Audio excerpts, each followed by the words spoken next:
જો ફ્રેન્ડ્સ, આજે હું એક નવી પ્રકારના પરોઠા બનાવું છું. તમે જોજો આખી વિડીયો એટલે તમને ખબર પડશે. તો મેં આમાં ફુદીનો લીધો છે, લીલા મરચાં લીધા છે અને કોથમીર લીધી છે. હવે તેને હું ક્રશ કરી દઉં છું.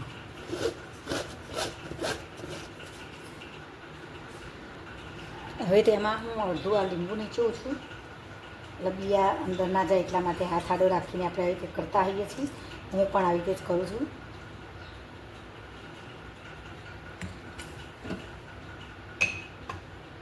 સંચર ચપટી નાખીને અને થોડોક બીજો મસાલો છે મારી પાસે, એ નાખું છું.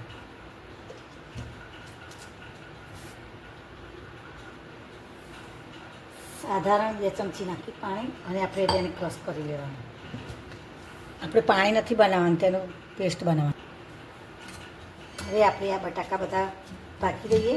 બટાકા ભગાઈ જાય બધા મેશ કરી દેવાના એકદમ બધા.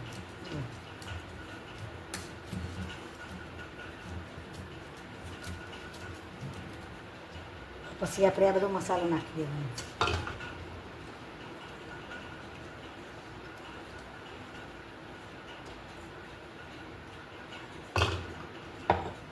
તો મિત્રો, પરોઠા તો બહુ આપણે ખાધા હશે, આલુ પરોઠા ખાધા, બધા ખાધા, પણ આપણે આલુ પરોઠામાં પાણીપુરીની નવી રીતથી આપણે બનાવીએ છીએ. બીજું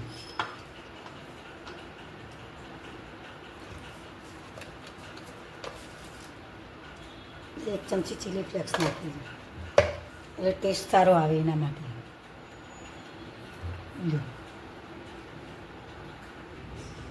ઝીણી ઝીણી સમારેલી ડુંગળી નાખી, પછી આપણે આ હલાવી દઈએ.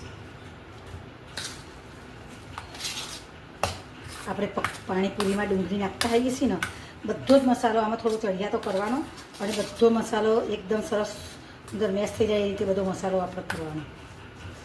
બટાકાને મેશ કરી દેવાનો એટલે બધો મસાલો અંદર સરસ થઈ જાય.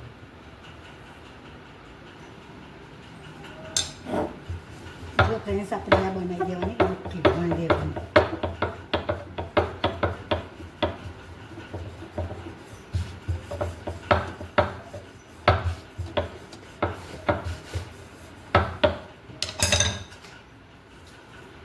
હવે આપણે તેમાં મસાલો ભરવાનો, થોડો સરખો ભરવાનો, એટલે મસાલો સરસ સરખો છે.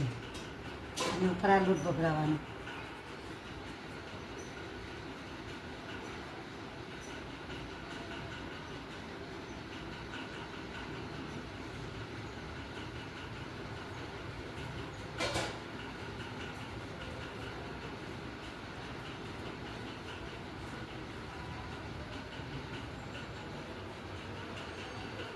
દેખાય? એટલે આપણે આવી રીતે કરી દેવાનું. પછી લોટ થોડો ભભરાય પછી આપણે આ વણી દેવાનું.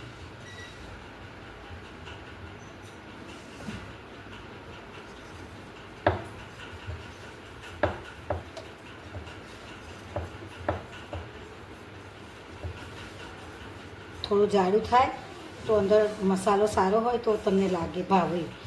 પતલામાં તો મસાલો અંદર ઓછો રહે. આવી રીતે વણી દેવાનું.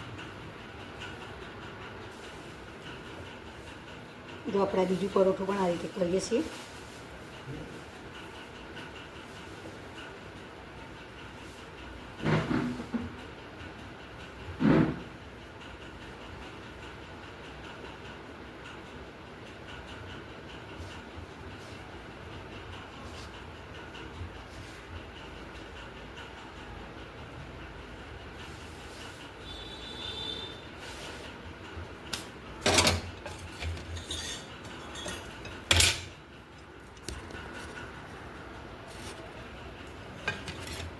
જો હવે આપણે આ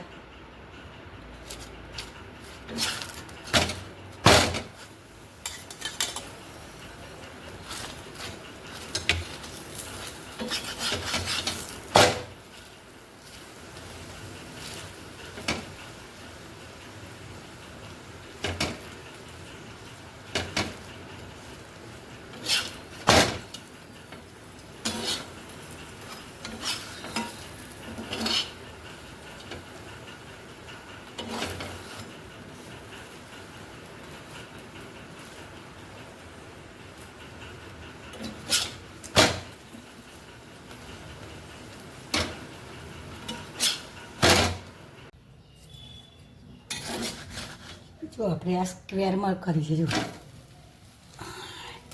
હવે આપણા પતી ગયા. જો ફ્રેન્ડ્સ હવે આપણે પાણીપુરીના પરોઠા બનાવ્યા છે. પાણીપુરીનો બધો મસાલો કર્યો છે, ખાલી ચણા નથી નાખ્યા. ચણા નાખીએ તો વણ તો ફાવે નહીં, એના માટે થઈને.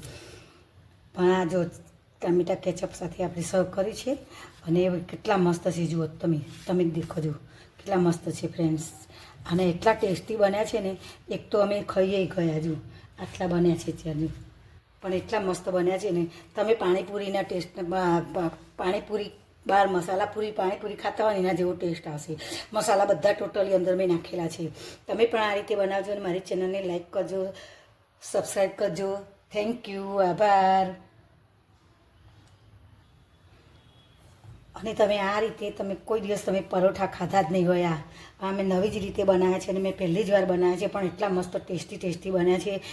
આ પરોઠા બનાવવા માટે તમે મારી ચેનલને લાઈક કરજો, સબસ્ક્રાઈબ કરજો. એટલે તમે જ્યારે તમે મારી વિડીયો જોશો એટલે પહેલું જ તમે તમારું યુટ્યુબ ખોલશો એટલે તરત પહેલાં મારી વિડીયો આવશે. તમે નોટિફિકેશનમાં તમે જોશો એટલે તરત મારી વિડીયો આવી જશે. તમે જોજો, આ રીતે બનાવજો અને બધાને ખવડાવજો અને પાણીપુરીનો સ્વાદ માણજો, નવા પરોઠાનો સ્વાદ માણજો. થેન્ક યુ, આભાર.